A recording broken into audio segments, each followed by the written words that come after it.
자, 오늘부터는요, 그 신명기의 그 모세 두 번째 설교, 이제 두 번째 설교 부분이에요. 그래서 4장 44절서부터 28장 68절까지 이 부분인데, 이 부분은 이제 그 밑에 이제 설명이 있으면 이제 크게 이제 두 부분으로 나눠지게 되는데요. 밑에 설명을 좀 보면, 자, 이 4장 44절서부터 28장 68절까지는 모세 이제 두 번째 설교, 뭐 설교라고도 하고 연설로 얘기하는데 두 번째 연설이고요. 그리고 이제 신명기 전체 중심이에요, 중심되는 부분이고, 역시 분량에 있어서 어떻습니까? 제일 많죠. 그리고 이제 설교의 어떤 주제, 그리고 형식 이런 것들도 신명기 전체를 떠받치고 있는 기둥 역할을 하고 있다는 거죠. 그래서 그만큼 중요하고 중심되는 부분이에요. 그리고 이 부분이 모세 이제 두 번째 설교 4장서부터 28장까지 이 부분이 예수님의 가르침에도 굉장히 자주 등장을 합니다. 그리고 이제 신구약 성경 전체에서도 많이 나타나고, 그리고 특별히 예수님께서 마귀에게 광야에서 시험을 받으셨을 때 있죠. 그때도 그 말씀으로 다 물리치셨잖아요. 근데 이 신명기인데 신명기 중에서도 이 부분이에요, 다. 그래서 이것만 봐도 이 모세의 두 번째 설교, 이 신명기 4장서부터 28장까지가 신명기 이 성경 전체에서 얼마나 중요한 위치를 차지하고 있는지를 우리가 알 수 있다는 거죠. 자, 예수님께서 그 인용하신 그 부분을 보면, 자, 마태복음 이제 첫 번째 시험이 이제 돌떡이죠. 돌로 떡이 되게라. 돌떡. 여기 보면 이제 사람이 떡으로만 살 것이 아니라 하나님의 입으로 나오는 모든 말씀으로 살 것이다. 이게 이제 신명기 8장 3절 말씀이거든요. 이것을 인용하신 것이고, 두 번째 시험은 이제 주 너의 하나님을 시험하지 말라 이거죠. 이것도 역시 신명기 6장 16절에 보면 너희가 마사에서 시험한 것이 너희 하나님 여호와를 시험하지 말고, 이걸 인용하신 것이고, 그리고 세 번째 시험 마태복음 4장 10절, 여기 보면 이제 마지막 시험이었죠. 사탄아 물러가라 기록되었을 때 주 너의 하나님께 경배하고 다만 그를 섬길 것이다. 그러니까 이게 이제 신명기 6장 13절 말씀이에요. 내 하나님 여호와를 경외하며 그를 섬기며 그의 이름으로 맹세할 것이니라. 그리고 예수님께서 이제 가장 큰 계명, 어떤 서기관이 와가지고 묻죠. 어느 계명이 가장 크니까.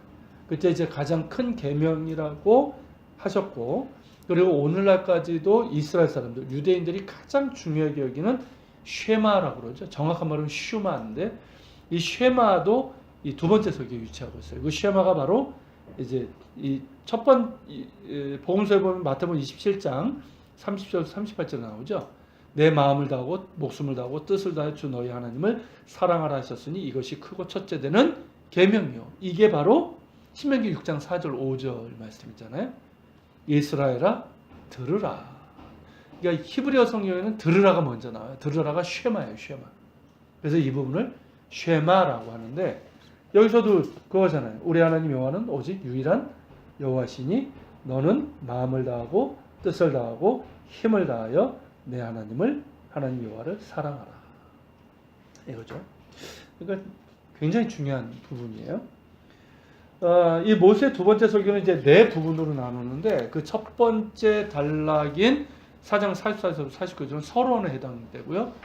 두 번째, 양면으로 되어 있어요. 두 번째 부분인 5장서부터 11장은 언약에 충실하고 순종하라는 통나물 권면이에요, 권면. 그래서 언약의 요구들이라는 제목을 붙일 수 있고요. 그리고 이제 여기서는 뭘 다루고 있냐면, 율법의 어떤 세부적이고 구체적인 내용보다는, 그러니까 율법의 근간이고 출발은 10계명으로부터 시작해요. 10계명을 쭉 얘기하고 나서 왜 이스라엘이 하나님의 언약에 충실하고 순종해야 되는가에 대해서 이제 권면을 하고 있는 거예요. 자, 이를테면 우리가 이제 똑같죠. 왜 하나님의 언약에 충실해야 됩니까? 하나님의 은혜 때문이잖아요. 그죠? 하나님의 은혜에 대한 감사. 그리고 이제 언약 자체가 가지고 있는 충성이 있어요. 언약에 대한 충성. 여기서 비롯된 근본적이고 공동체적인 선택을 하라는 거죠. 그러니까 우리도 똑같잖아요. 무서워서, 두려워서, 벌 받을까봐 지키는 것이 아니라 하나님의 은혜 때문에, 그리고 거룩하신 하나님과 감히 언약을 맺은 거잖아요. 그러니까 그런 것을 기억하면서 근본적이고 그리고 자발적인 거죠. 그리고 공동체적인 선택을 하라. 즉 이스라엘 전체가 하나님의 뜻을 행하려는 자발적인 선택을 하라. 자발적인 순종을 요구하고 있는 거예요. 그렇죠? 이게 진짜 순종이잖아요. 그러니까 두려워서 그냥 벌 받을까 봐 하는 건 이건 어떤 의미에서는 순종이라고 하기 좀 그래요. 굴종이죠, 그건. 그죠? 근데 이제 은혜에 대한 감사, 언약의 어떤 그 중요성을 알기 때문에 하는 자발적인 감사. 이게 진정한 자발적인 순종. 이게 진짜 순종인 거죠. 그리고 이어지는 세 번째 부분인 12장서부터 26장은 율법 혹은 이거는 또 신명기 법전이라고도 부를 수가 있어요. 여기서는 이제 앞보다는 자세한 입법, 그러니까 율법의 세부적인 내용들이 나옵니다. 그리고 이제 그 가운데 많은 부분들이 보통 이제 그 출애굽기 21장서부터 23장을 언약 법전이라고도 불러요. 그 부분에서 이미 좀 이렇게 다뤄진 건데 그것을 이제 여기서 다시 갱신하고 확대하고 약간 수정하는 부분들이 나타나요. 그러니까 신명기가 좀 더 후대 거잖아요. 그러니까 그렇게 나타납니다. 그리고 이제 마지막 단락이 이제 27장, 28장인데 이거는 이제 세겜에서 집행하는 것이 뭐죠? 너희가 이제 가나안 땅 요단강을 건너가서 이 가나안 땅의 세겜에 가면 뭘 하라고 그랬죠? 거기서 제단을 쌓고, 그죠? 먼저 제단을 쌓고 그리고 이스라엘 12지파를 반으로 나눠서 반은 세겜 북쪽에 있는 에발산 그리고 반은 남쪽의 그리짐산에 맞춰서 순종할 때 축복 그리고 불순종할 때 저주를 선포하라. 이 의식에 대한 명령이 나와요. 이렇게 해서 이제 이 두 번째 설교가 이제 마무리 짓게 됩니다. 자, 이런 이해를 우리가 기억을 하고요.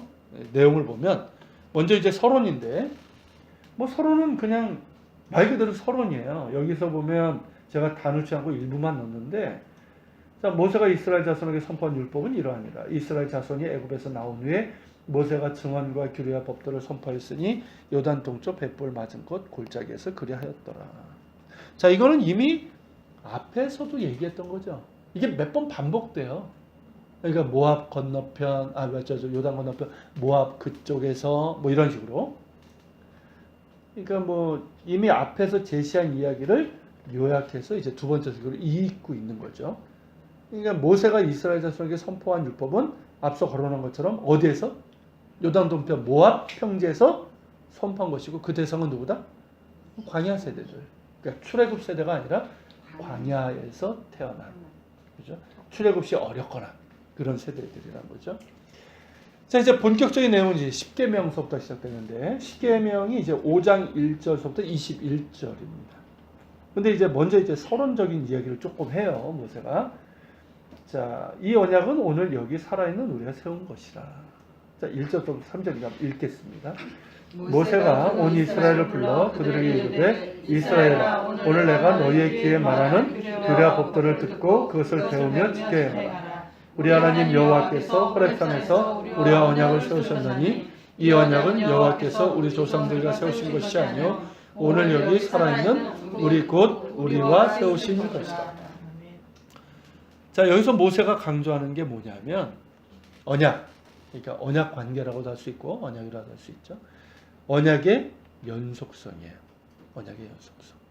근데 이것은 동시에 뭘 의미하냐면 언약의 현재성을 뜻한다는 거죠. 자, 호렙산, 시내산이죠. 호렙산에서 야훼 하나님께서 세우신 언약은 조상들. 이 조상들은 누구냐면 아브라함, 이삭, 뭐 여기를 얘기하는 게 아니라 출애굽 세대들이죠. 출애굽 세대들과 세우신 것이 아니라 오늘 여기 살아있는 우리, 곧 우리와 세우신 것이라고 이렇게 되어 있는데요. 히브리어 원문의 의미로 정확한 의미는 뭐냐면 우리 조상들 뿐만 아니라 오늘 여기 살아있는 우리와도 세우신 것이다. 이거예요. 정확한 의미는. 그러니까 우리 조상들 뿐만 아니라 오늘 우리 여기 살아있는 우리와도 세우신 언약이다. 자, 호렙산에서 하나님과 언약을 세운 사람들은 누굽니까? 분명히 출애굽 세대들이죠. 그때 이제 출애굽해서 홍해를 건넌 그 사람들이잖아요. 오늘 여기 살아있는 우리라고 하는 사람들은 그 당시에 어린아이였거나 아예 태어나지도 않은 이들이었단 말이죠. 그들은 그때 일에 대해서 경험하지 못했어요. 그리고 경험했어도 어린아이들이니까 급히 그 기억이나 이런 것들이 어떻습니까? 제한적이죠. 그럼에도 우리 하나님 야훼께서 호렙산에서 맺으신 언약은 우리 조상들뿐만 아니라 오늘 여기 살아있는 우리와도 세우신 것이다 라고 말하는 이유는 뭘까요? 그 이유는 뭘까요? 야훼 하나님께서 살아계시고 영원하신 하나님이시기 때문에. 그러니까 언약의 영원성은 하나님께서 영원하시기 때문이라는 거죠. 그렇잖아요. 그러니까 기본적으로 우리 사람끼리 맺은 언약도 뭐 영원하다는 표현을 쓰잖아요. 대표적인 게 결혼 아닙니까? 뭐 그렇게 얘기를 하잖아요. 뭐 별로 영원하지도 않지만 어쨌든 그렇게 얘기를 하죠. 근데 이제 이 언약은 하나님과의 언약은 하나님께서 영원하시기 때문에. 그러니까 하나님은 어떤 하나님이에요? 아브라함과 이삭과 야곱의 하나님이시죠. 늘 이거 강조하죠. 그러면서 동시에 출애굽을 경험하고 호렙산에서 하나님의 임재를 목격한 이들 하나님이시고 오늘 여기 모압 형제에 있는 광야 세대들의 하나님이시고 또한 앞으로 태어날 세대들의 하나님이신 거예요. 그러니까 우리가 얘기하는 것처럼 부모님의 하나님, 내 자녀들의 하나님, 그죠? 이거하고 똑같은 거죠. 그렇게 살아계시고 영원하신 하나님과 맺은 언약은 하나님께서 택하신 이스라엘이라고 하는 나라와 맺은 언약. 이게 사실은 구약의 언약의 특징이죠. 그죠? 신약에서 언약은 어떻게 보면 우리가 개인적으로 하나님과의 언약한 거고 교회라는 공동체 언약이잖아요. 근데 이 구약은 이스라엘이라고 하는 나라와 맺은 언약이죠. 그러므로 그들의 세대와 상관없이 연속적이고 그 언약 가운데 있는 이들에게는 늘 어떻습니까? 현재적인 거예요. 그러니까 출애굽이라는 사건 자체가 제가 지난 금요기도에 때도 잠깐 말씀을 드렸었는데 어떻습니까? 홍해를 건넌 사람들은 그 당시에 있었던 사람들밖에 없어요. 그럼에도 불구하고 출애굽과 홍해를 건넌 사건은 지금까지도 유대인들에게는 어떻습니까? 자신들의 체험인 거예요. 자신들의 경험. 그렇죠? 현재적인 거죠. 네. 자, 예수 그리스도 안에서 하나님과의 언약을 맺은 언약 안에 있는 하나님의 언약에 있는 우리 그리스도인도 어떻습니까? 마찬가지죠. 그 언약은 영원하죠. 그리고 현재적인 거예요. 누구든지 자신의 죄를 회개하고 예수 그리스도를 주로 영접하는 자는 구원받고 하나님의 자녀가 되는 권세를 받죠. 예수 그리스도의 십자가의 죽으심과 부활하심이 그에게 뭐가 됩니까? 현재가 되는 거예요. 그 전까지는 어때요? 내가 그 언약 안에 있기 전까지는 예수님은 그냥 뭐 남의 얘기잖아요. 십자가는 뭐 나하고 상관없는 이야기. 근데 우리가 예수님을 영접하고 하나님의 언약 가운데 있게 될 때 그리스도의 십자가의 죽으심과 부활은 뭐가 돼요? 현재가 되는 거죠. 그죠? 나에게 현재가 되는 거예요. 그리고 동시에 뭐가 됩니까? 영원한 언약이 되는 거죠. 십자가는 뭐예요? 나를 사랑하시는 하나님의 영원한 언약인 거예요. 그렇죠? 그리고 그 영원한 언약의 기초는 뭡니까? 영원하신 하나님의 사랑. 이거라는 거죠. 그러니까 우리가 이제 구원의 어떤 확신이라고 얘기할 때 그거는 나의 어떤 감정, 나의 영적인 상태에 있지 않다는 거예요. 구원파 같은 이단들이 공격하는 게 뭡니까? 우리의 그런 이 마음의 상태를 가지고 노리는 거거든요. 딱 묻잖아요. 요즘은 뭐 도에 대해서 하십니까? 이게 좀 문제인데 한동안은 구원파가 그랬잖아요. 구원파가 구원 받았습니까? 이러고 뭐 몇 월 며칠 막 이런 식으로 몇 시 이랬단 말이죠. 이제 그러면서 이제 이 마음의 감정이나 영적인 상태를 가지고 이제 그렇게 이제 미혹하고 공격을 했는데, 그러니까 우리의 구원의 근거나 확신은 어디에 있어요? 우리에게 있는 것이 아니라 하나님께 있는 거예요. 그죠? 하나님의 영원한 사랑에 있는 거예요. 그러니까 내가 영적인 상태가 바닥에 있다 할지라도 어떻습니까? 내가 예수님을 나의 구주로 고백했다면, 그죠? 그 언약은 영원한 거예요. 그 구원도 영원한 것이고. 자, 로마서 8장 38절 39절이 그걸 말씀하고 있죠. 같이 읽겠습니다. 내가 확신하노니 사망이나 생명이나 천사들이나 권세자들이나 현재일이나 장래일이나 능력이나 높음이나 기쁨이나 다른 어떤 피조물이라도 우리를 우리 주 그리스도 예수 안에 있는 하나님의 사랑에서 끊을 수 없으리라. 아멘. 그렇죠? 분명한 거예요. 끊을 수 없다니까요. 자, 이렇게 시내산 언약은 어떻습니까? 이스라엘의 모든 사람들에게 연속적으로 현재적이죠. 결코 과거 일이 아니에요. 문제는 우리죠. 곧 모세가 말한 것처럼 오늘 여기 살아있는 우리예요. 그러니까 우리의 반응에 따라 긍정적인 결과를 낼 수도 있고 부정적인 결과를 낼 수 있다는 거죠. 왜냐하면 언약이라는 건 어떻습니까? 이게 쌍방간에 맺는 거잖아요. 그죠? 우리가 결혼 언약도 그렇잖아요. 쌍방간에 없는. 그러니까 하나님과 이스라엘 간의 쌍방간에 맺는 것이기 때문에 뭘 요구합니까? 성실한 책임이에요. 그리고 그에 따른 상반된 결과가 수반되기 때문이라는 거죠. 하나님은 언제나 그 언약에 충실하시고 성실하게 이행하시죠. 문제는 항상 누구죠? 우리예요. 하나님의 문제가 아니에요. 우리 맨날 하나님 뭐 이러는데 하나님의 문제가 아니라 우리가 문제죠. 그러니까 창조주시며 구원자시고 거룩하시고 살아계신 야훼 하나님의 택하심을 받고 그 엄청난 은혜와 능력으로 함께 하심을 경험한 우리가 문제라는 거죠. 살아계신 야훼 하나님과 언약을 맺은 우리도 하나님의 성실하심과 같이 성실함으로 반응해야 한다는 것입니다. 그러므로 이스라엘은 들어야 되는 거예요. 들어야 되는 거예요. 그러니까 이 성경을 보면 신명기뿐만 아니라 계속 뭘 요구합니까? 들으라. 들으라. 왜냐하면 하나님의 그 은혜를 받았고 하나님과의 언약 안에 있는 사람들이 하나님의 말씀을 들어야죠. 들어야지만 그 언약이 무엇이고 언약에 내가 성실하게 이행한다는 것이 무엇인지 안단 말이죠. 들어야 되는 거예요. 그러니까 히브리 원문으로 보면 1절에서 우리 성경에는 이제 이 번역을 하다 보니까 이스라엘아 어쩌저쩌저쩌 해놓고 들으라 이렇게 나와요. 근데 히브리 원문으로 보면 그냥 들으라 이스라엘로 나와요. 슈마 이스라엘. 그러니까 모세가 굉장히 그러니까 그냥 이스라엘아 어떻게 이걸 들으라 하는 거하고 들으라 이스라엘 뭐가 더 강력합니까? 들으라 이스라엘이죠. 이게 굉장히 강력하고 열정적인 그런 선언인 거예요. 그러니까 들으라 이스라엘. 신명기에 자주 등장하는 명령이 선포죠. 성경 전체에서도 그렇고 이스라엘은 들어야 됩니다. 그리고 그 들음은 단순히 과거의 일로 들음이 아니라 그리고 귀로만 들음이 아니라 오늘 살아있는 우리에게 주시는 말씀으로 들어야 되고 마음으로 듣고 행함으로 들어야 돼요. 그것이 진정한 들음이죠. 그래서 들음은 뭘 뜻한다? 순종을 뜻하는 거예요. 이게 틀린 거예요. 뭐 우리말에도 그러잖아. 진짜 말 안 듣는다. 비슷하죠. 듣는 거. 자, 두 번째 부분은 뭐냐면 이제 5장 4절 5절인데요. 여기서 또 언약의 또 다른 부분을 좀 강조하고 있어요. 같이 읽겠습니다.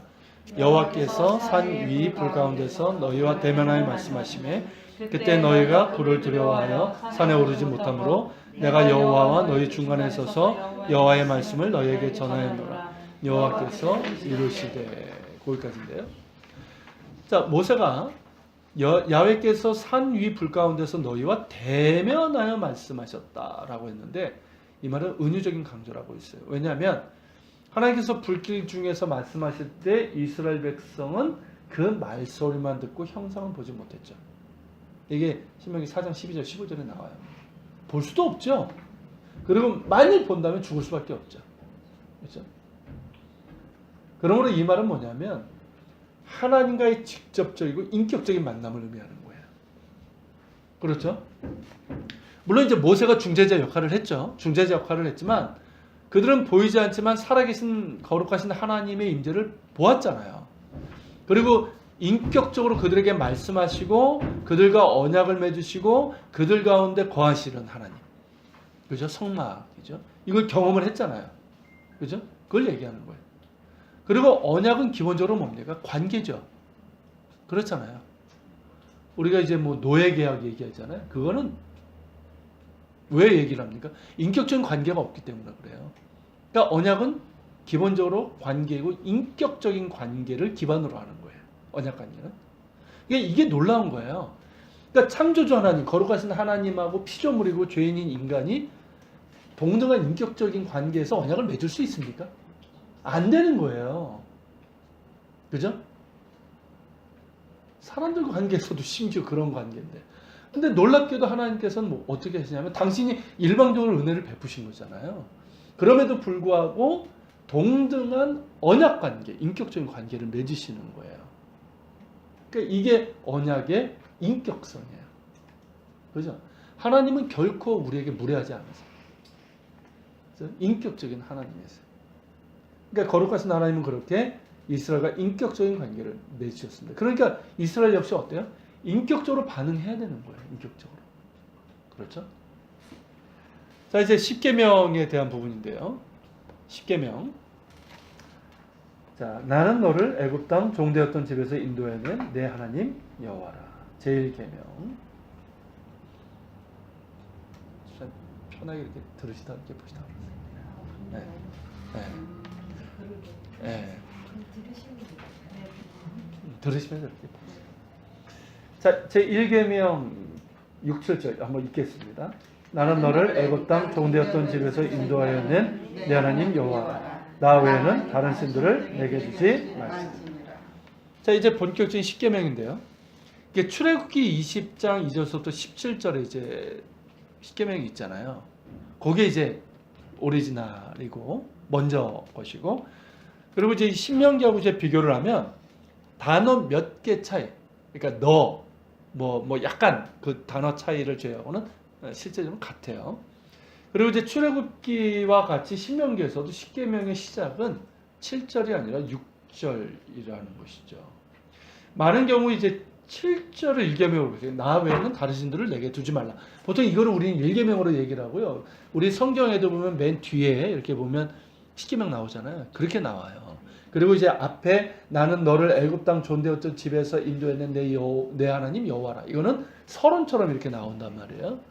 그런데 실제적으로 십계명의 시작은 6절부터라고 봐야 돼요. 유대인들은 그렇게 봐요. 그러니까 우리는 이제 좀 이제 다르게 지금 보고 있지만 그게 맞는 것 같아요.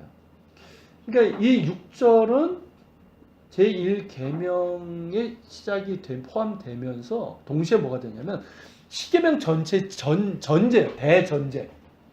그러니까 그게 바탕이야, 바탕. 출발이고 바탕이고 십계명이 존재하는 이유. 그리고 우리가 십계명을 지켜야 되는 이유인 거예요. 그러니까 십계명의 시작은 뭘로 시작됩니까? 보통 이제 다른 것도 다 말진이라 할진이라니까 명령이잖아요. 근데 십계명의 시작은 뭐냐면 선언이에요. 선언. 그 선언이 뭡니까?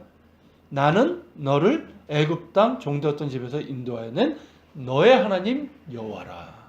선언이에요. 선언. 선언으로부터 시작되는 거예요. 그러니까 이 율법의 요구들은 뭐냐면 하나님이 어떤 분이시냐, 누구시냐, 그리고 하나님이 무엇을 하셨느냐, 여기에 기초가 되는 거예요. 그래서 이제 하나님은 어떤 하나님? 너의 하나님 여호와라는 거예요. 너의 하나님 여호와. 그리고 그분은 너를 애굽 땅 종되었던 집에서 인도하여 낸 너의 하나님 여호와라. 이거예요. 그러니까 야훼 하나님은 어떤 하나님이에요? 우리에게서 멀리 떨어져 있는 무관심한 그런 신이 아니라 우리 가운데 오셔서 우리와 함께 하시고 우리를 구원하신 살아계신 하나님이시다라는 거죠. 그러므로 이스라엘은 야훼 외에는 다른 신들을 그들 앞에 두어서는 안 되는 거예요.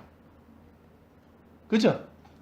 단순히 그냥 나 외에는 안 돼 이게 아니라 하나님이 어떤 분이신지를 너희가 기억하라는 거예요.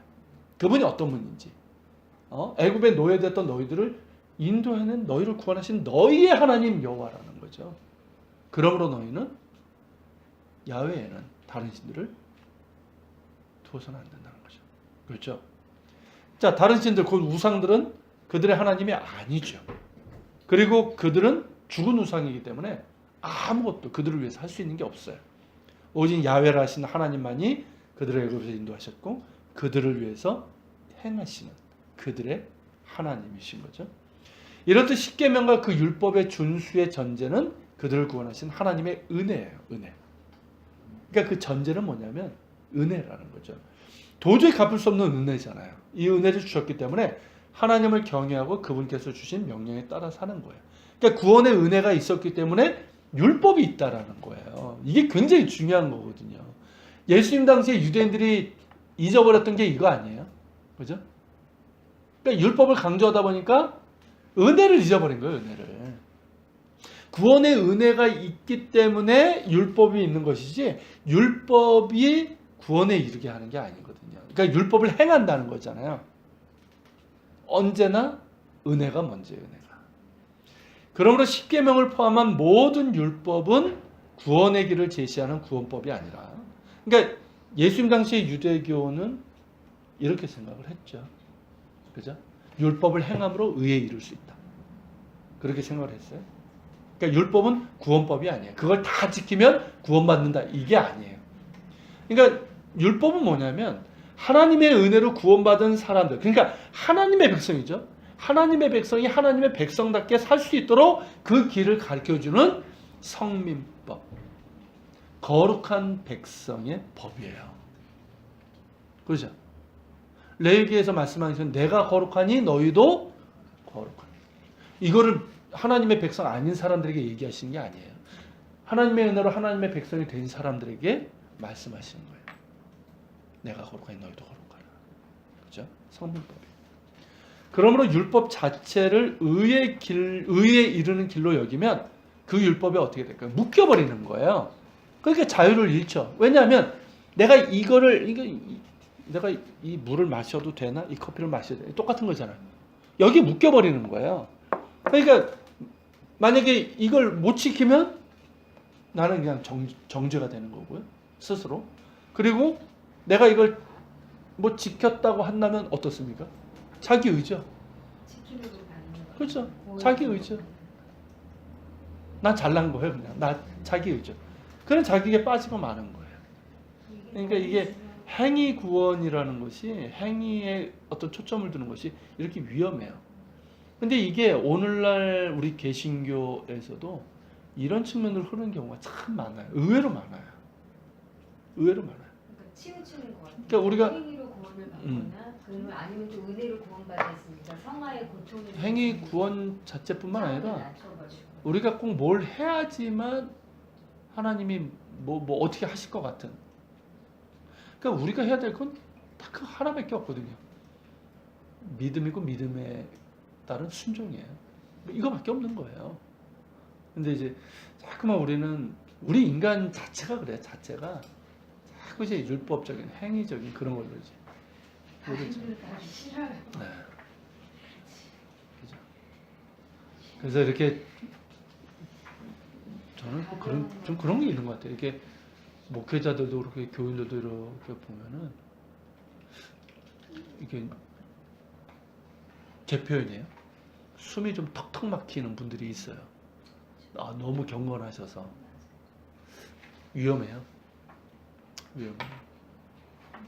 물론 이제 뭐 이것도 아니고 저것도 아닌 거는 굉장히 위험한 거고. 근데 복음은 자유함이잖아요.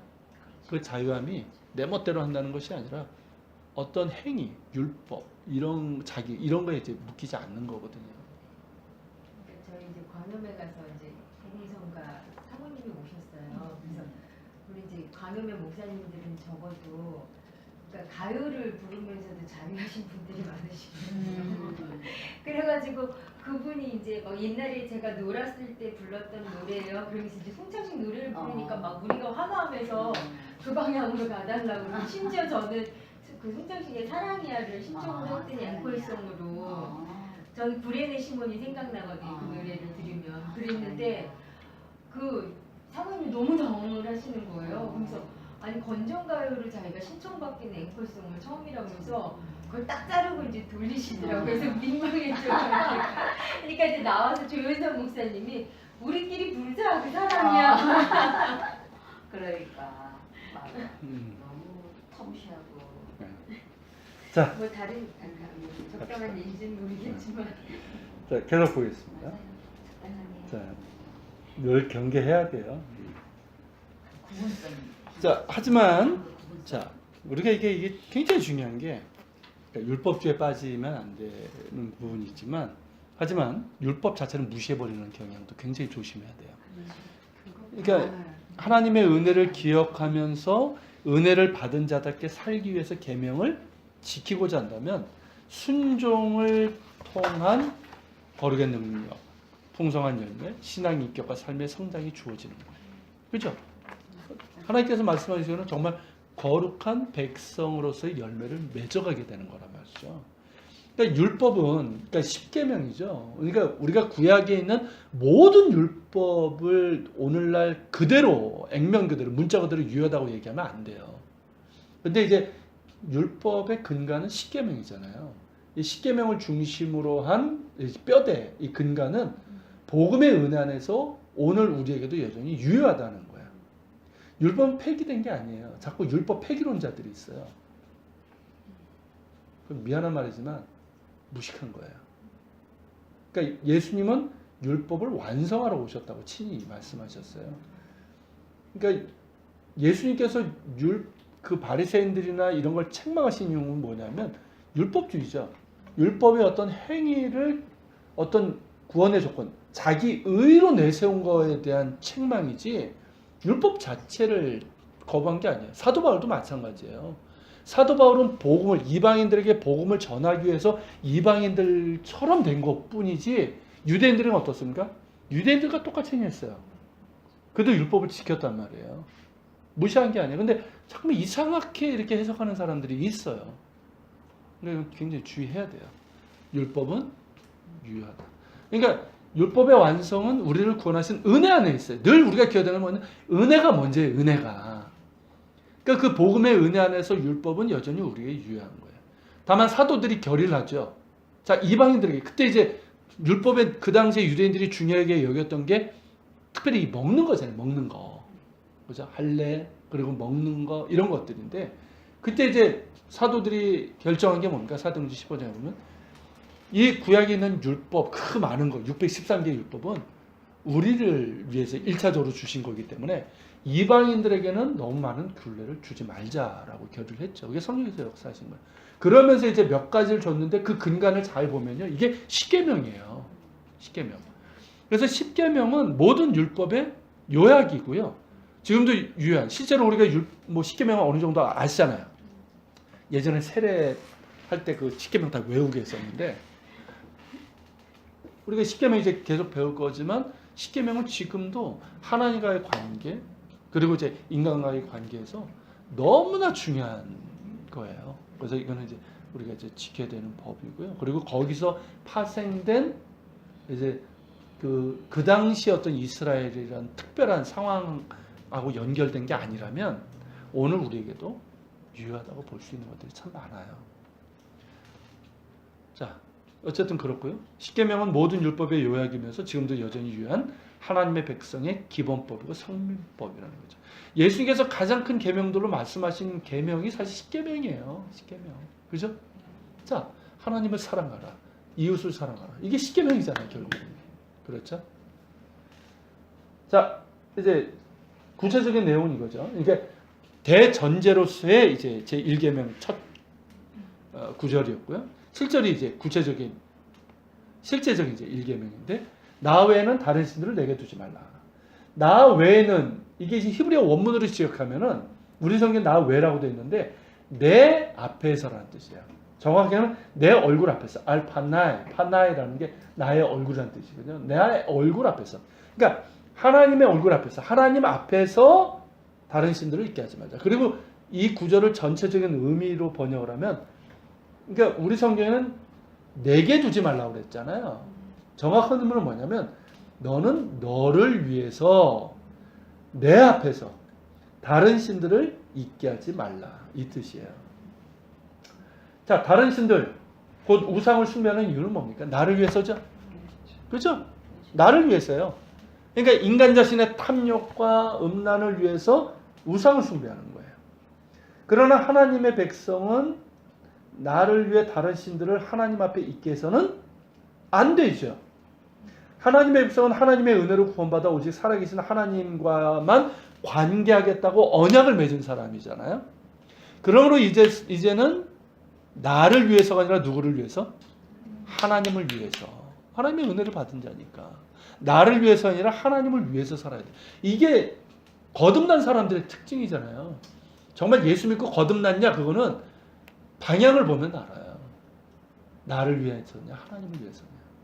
그죠? 기본적으로 우리는 나를 위해서 우리가 구하지만 궁극적인 방향은 뭐예요? 하나님을 위해서, 하나님의 영광을 위해서잖아요. 그렇죠? 그러니까 지금 그러니까 마틴 루터가 뭐라고 그랬냐면 지금 내 마음을 두고 내가 의지하는 것이 바로 나의 하나님이다. 이런 얘기를 했어요. 문제는 이해가 되시죠? 아무리 교회를 다녀도요. 아무리 직분이 있어도 지금 내 마음을 두고 내가 의지하는 게 그게 하나님이에요. 사람을 의지하고 있으면 그 사람이 하나님이에요. 그죠?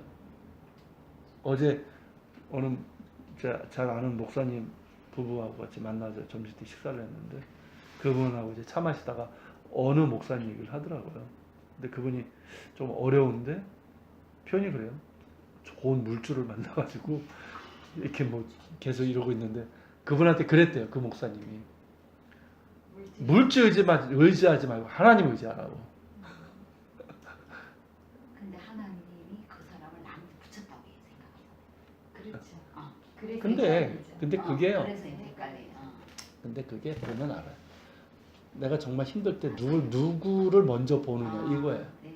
하나님께서 이 사람을 통해서 하나님께서는 누구 뭐 사람을 통해서 역사하시잖아요. 이렇게 역사 통로. 근데 정말 내가 힘들고 어려울 때 하나님이 아니라 그 사람이 생각나고 그 사람에게 먼저 얘기한다면 그건 그 사람이 하나님인 거예요.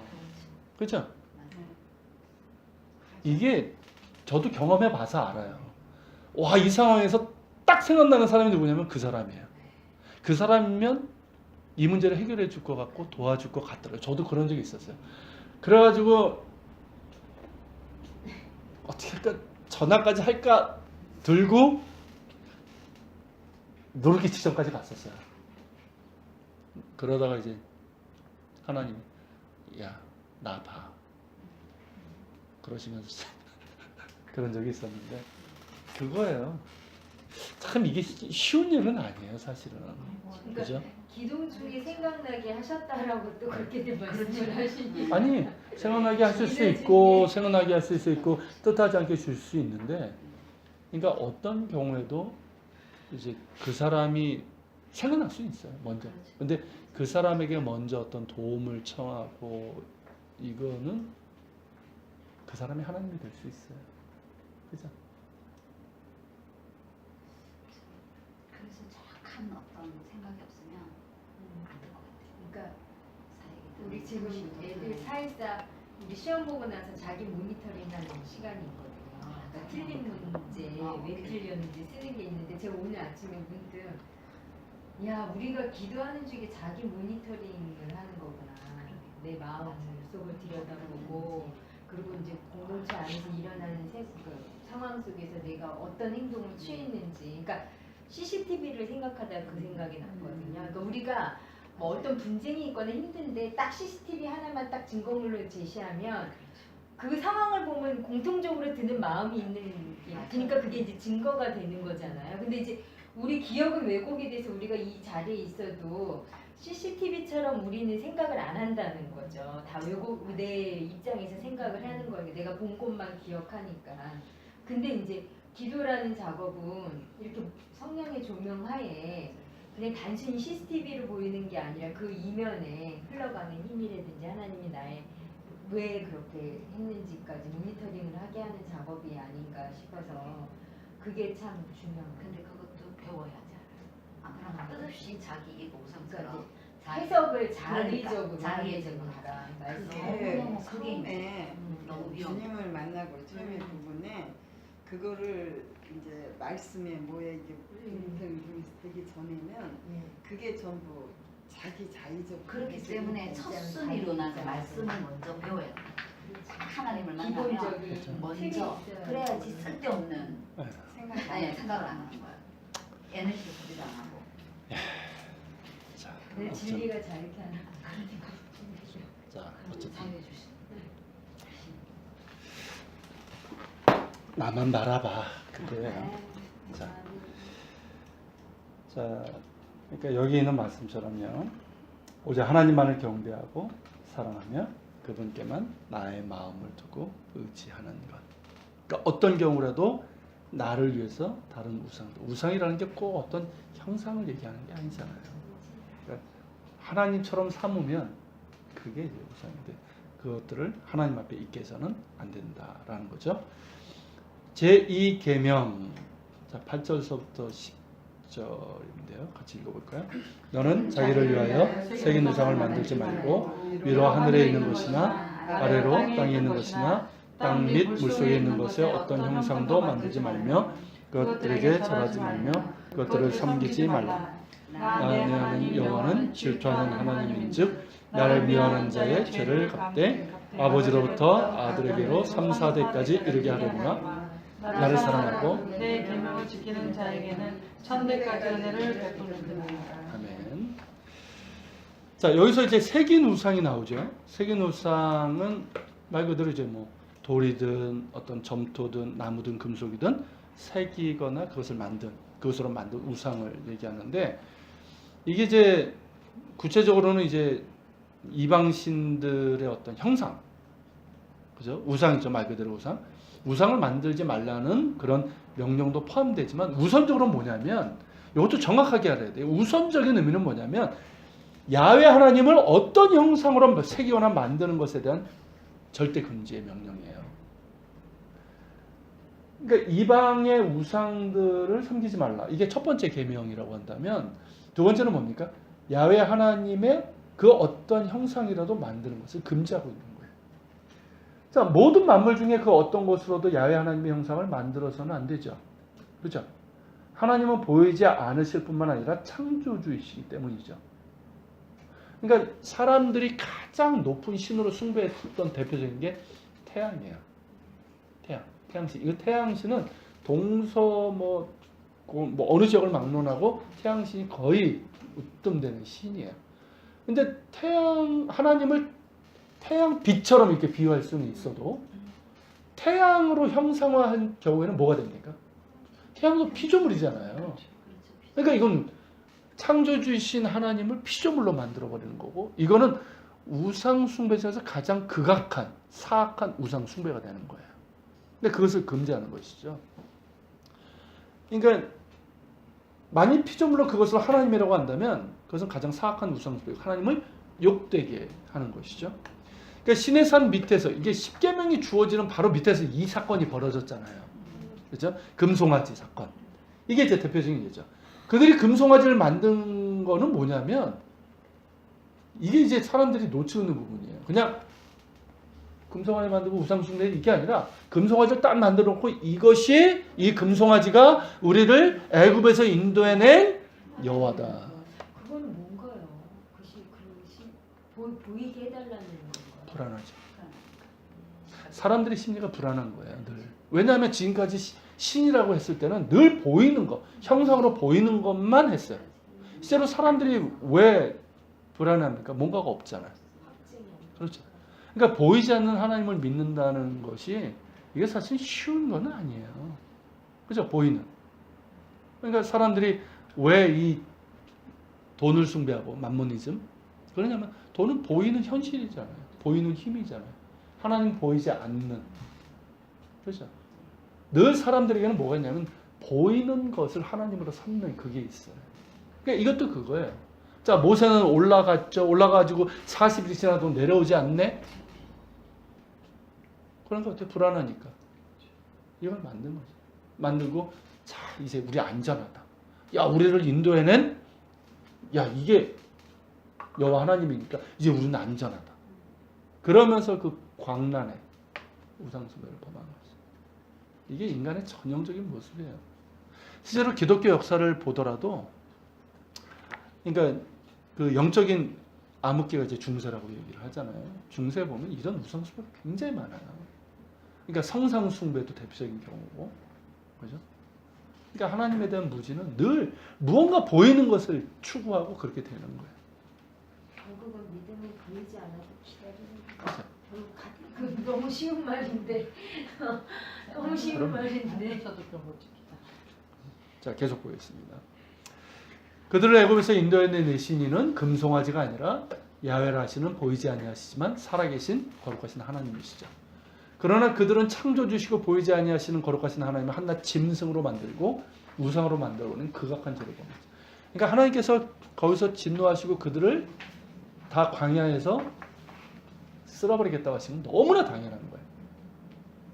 그러니까 모세가 이제 목숨을 걸고 막았지만 모세가 막아서 사실은 하나님께서 뜻을 돌이키신 게 아니라 그냥 하나님께서 참으신 은혜예요. 은혜. 그죠? 모세가 그 하나님의 마음을 붙잡은 거죠. 그러니까 진노 가운데서도 긍휼을 베푸시는 하나님이잖아요. 그러니까 참 그게 그런 것 같아요. 우리가 기도할 때 무언가를 이제 지금 한국교회도 그렇고 이 나라도 그렇고 누군가를 위해서 중보기도 할 때 우리가 볼 건 하나님의 긍휼이에요. 사실 한국교회를 보면 하나님의 진노하심이 가득했다는 느낌이 들어요. 근데 하나님은 진노 가운데도 긍휼을 베푸시는 하나님이잖아요. 그 긍휼의 마음을 보고 그 긍휼의 마음을 붙들고 기도하는 사람이 중보기도자예요. 모세가 그랬던 사람이에요. 그걸 본 거예요. 그 엄청난 하나님의 진노 가운데서 긍휼의 마음을 본 거예요. 그러니까 그걸 붙들고 차라리 나를 생명체에서 지워달라고 이 백성을 살리기 위해서 그렇게 할 수 있는 거죠. 그래서 에스겔서에서도 하나님이 멸망시키기로 작정했던 게 이 성을 무너진 성을 다시 세우고 그 무너진 성 가운데서 이 성을 위해서 대신해서 기도하는 사람이 없어서 내가 멸망시키기로 작정했다. 그 한 사람이 없어서. 그거야. 그래서 우리가 하나님을 알아야 돼요. 하나님을 아는 지식이 있을 때 그런 기도도 할 수 있는 거예요. 자, 계속 좀 보겠습니다. 자, 어떤 것으로도 하나님의 형상을 만들지 말라는 건 타종교에 없는 이스라엘만의 독특성이죠. 그 당시에 그러니까 이게 이방인들이 볼 때는 이상한 종족들인 거예요. 이상한 종족들. 그죠? 진짜 알 수도 그죠? 없고. 그러니까 이때 이때도 그렇고 가나안 족속들이 볼 때 페르시아도 그렇고 그 이후에 헬라나 로마도 그렇고 이상한 종족들인 거예요. 그러니까 타종교에서는 자신들의 신들의 형상을 만들어 숭배하고 그것을 또 이제 조그맣게 부적처럼 만들어가지고 그게 이제 드라빔이잖아요. 대표적인 게 이게 만들어서 소지하고 다녔단 말이죠.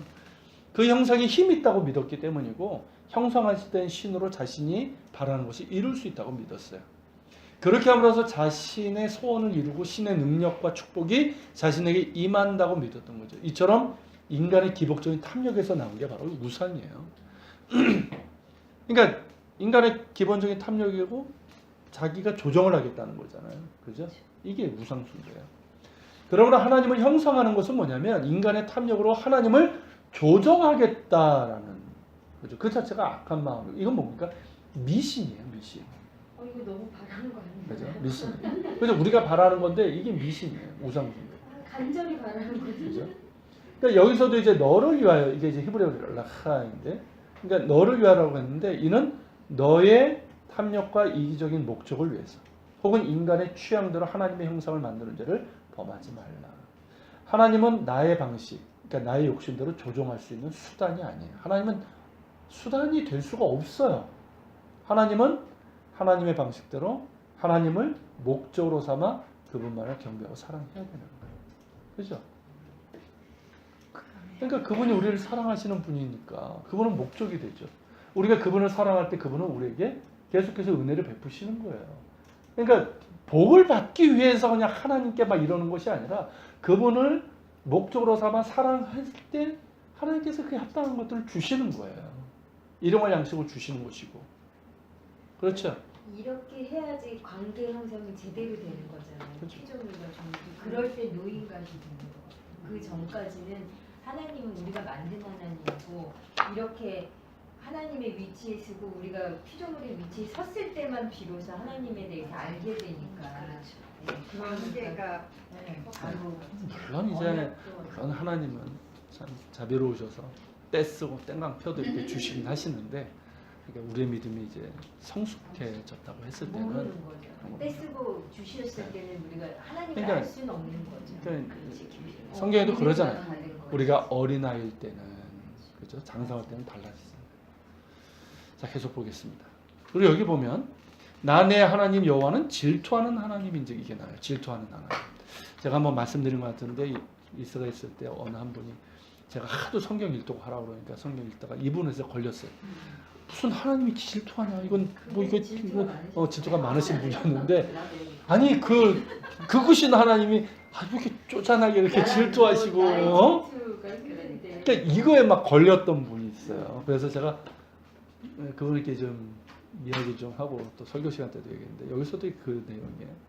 그러니까 히브리어로 이제 카나라는 말이 이제 그 질투로 번역되는데 원 뜻은 뭐냐면 열정이에요. 이 카나라는 단어가 열정, 이 패션이라는 뜻과 더불어서 질투라는 뜻, 두 가지 뜻을 갖고 있어요. 그러니까 인간적인 표현이죠. 질투하는 하나님. 근데 이거는 이제 열정인데 그러니까 열정을 뜻하는 이 패션이라는 영어 단어는 라틴어 파시오에서 나온 건데 이 파시오가 뭐냐면 누군가를 뜨겁게 사랑하기 때문에 기꺼이 고난을 감수하는 사랑을 얘기하는 거야. 그러니까 이렇듯 열정은 뭐냐면 누군가를 뜨겁게 사랑하기 때문에 기꺼이 고통의 희생까지도 감수하는 것. 하나님은 당신의 택한 백성을 향해서 이런 열정을 갖고 계시잖아요. 그렇죠? 그 열정으로 이스라엘을 사랑하셨고 인내하셨고 고통을 겪으셨어요. 사실 이스라엘의 역사를 보면요. 가장 고통을 많이 겪으신 분이 하나님이세요. 네. 배신당하고 그렇지 않습니까? 그렇죠. 네. 지금까지 예수님이 오셨는데도 그러잖아요. 이제. 그죠? 그리고 무엇보다 당신의 본체이시고 독생자이신 예수를 내어주시는 고통을 겪으셨죠. 예수님 달라고.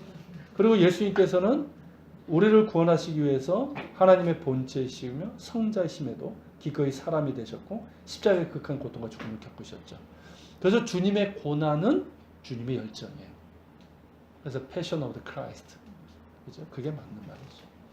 이렇게 당신의 택한 백성을 향한 열정을 가지고 계신 하나님은 당신의 백성 역시 당신을 사랑하길 원하십니다. 이게 당연한 거예요. 내가 누군가를 정말 그렇게 사랑하고 기꺼이 희생까지 한다면 그 사람이 나를 사랑하길 원해요. 그죠? 그래서 기다리고 배신당함에도 포기하지 않고 설득하고 막 그냥 막 내가 너를 치리라 하면서도 속으로는 어때요? 제발 좀 돌아와라. 구약 성경이 그거예요. 우리가 그걸 못 봐요. 못 보니까 자꾸만 구약에 있는 하나님은 무섭고 막 징벌하는 하나님으로 생각하는데 그렇지 않은 거예요. 그 하나님인 거예요. 그죠? 그렇게 원하세요. 그러니까 하나님과의 언약 관계는 사랑의 관계이기 때문에 그렇죠. 그 택한 백성이 그 사랑의 관계를 깨고 언약을 어겼을 때 그 열정은 질투가 되는 거예요. 그죠? 사랑하지 않으면 그 사람 나를 버리고 떠나도요. 내버려 두면 됐어. 쿨하게. 요즘 말로 쿨하게. 그래 가. 끝. 근데 정말 사랑하면 어떻습니까? 어떻게든 그 사람을 돌이켜야 돼요. 쳐서라도 돌이켜야 돼요. 그죠? 달래서라도. 설득해서라도. 그게 하나님이었죠. 이게 질투하는 하나님이에요. 그러니까 여인네처럼 요것이 이게 아니란 말이에요. 그죠? 우리가 진짜 이해를 해야 돼요. 자, 그 다음 오늘 이게 좀 시간이 좀 많이 걸리네. 십계명이다 보니까 오늘은 저 2계명까지만 할게요. 다음 시간에 이거 하도록 하겠습니다. 나머지는. 자, 나를 미워하는 자의 죄를 갚되 아버지로부터 아들에게로 3, 4대까지 이르게 하거니와 이 말이 나와요. 이거를 이제 가게 흐르는 저주로 이렇게 보는 분들이 있어요. 가게 흐르는 저주를 끊어라. 한때 우리나라 막 책 무제 팔렸던 그거 이단 사상이라고 이제 지금은 그러고 있는데 이게 그 뜻이 아니에요. 자, 이게 우리가 주의해서 또 봐야 되는 건데 신명기 24장 16절에 보면 한번 읽어볼까요? 아버지는 그 자식들로 말미암아 죽임을 당하지 않을 것이요 자식들은 그 아버지로 말미암아 죽임을 당하지 않을 것이니 각 사람은 자기 죄로 말미암아 죽임을 당할 것이니라. 자, 일단 3, 4대라고 얘기를 했잖아요. 3, 4대는 아버지에서 자기 그리고 아들로 이어지는 세대로서 3, 4대 그거라기보다는 당시에는 이제 대가족 제도잖아요. 그래서 3, 4대가 함께 살았어요. 지금도 이스라엘에 가면은 특히 이제 아랍 사람들이 이제 그런 경우가 많아요. 유대인들도 그런 경우가 많고요. 그러니까 3, 4대가 함께 살아요. 지금도. 그런 경우가 많아요. 그걸 의미하는 것으로 볼 수가 있어요. 그러니까 이런 경우 어떻습니까? 자, 그렇게 3, 4대가 같이 사는 경우 한 사람의 죄가 어떻게 됩니까? 자기의 죄로 끝나지 않아요. 공동체. 우리가 지금도 그렇지 않습니까? 누구의 어떤 잘못이 그 사람의 잘못을 끊어서 다른 사람들에게 얼마나 큰 영향을 끼칠지 몰라요. 그러니까 가정에 그런 경우가 어떻습니까? 한 사람 때문에 엄청난 영향을 끼치는 그 의미예요. 그러니까 한 사람의 잘못된 불신앙과 불순종으로 해서 가족 전체가 화를 당하게 되는 거죠. 뭐 아간의 죄도 그렇지 않습니까? 아간 한 사람의 죄 때문에 어떻게 돼요? 아이성의 전투, 그 작은 아이성에서 패하고 얼마나 많은 사람이 고통을 겪어요. 그런 부분이에요.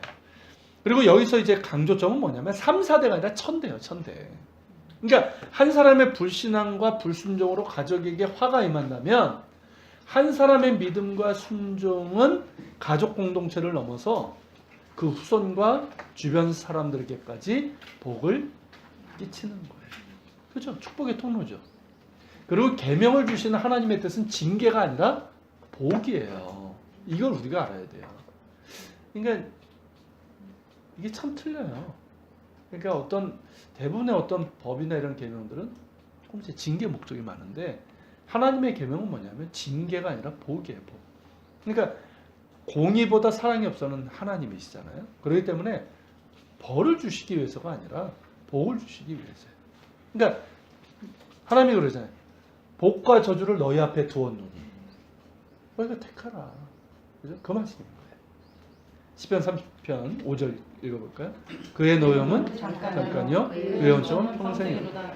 저녁에는 울음이 깃들지라도 아침에는 기쁨이 오리로다. 그렇죠? 예, 오늘은 여기까지 하고요. 3계명부터는 다음 주에 하도록 하겠습니다. 혹시 뭐 더 이야기하실 거 있으세요? 없으시면 기도하고 마치도록 하겠습니다.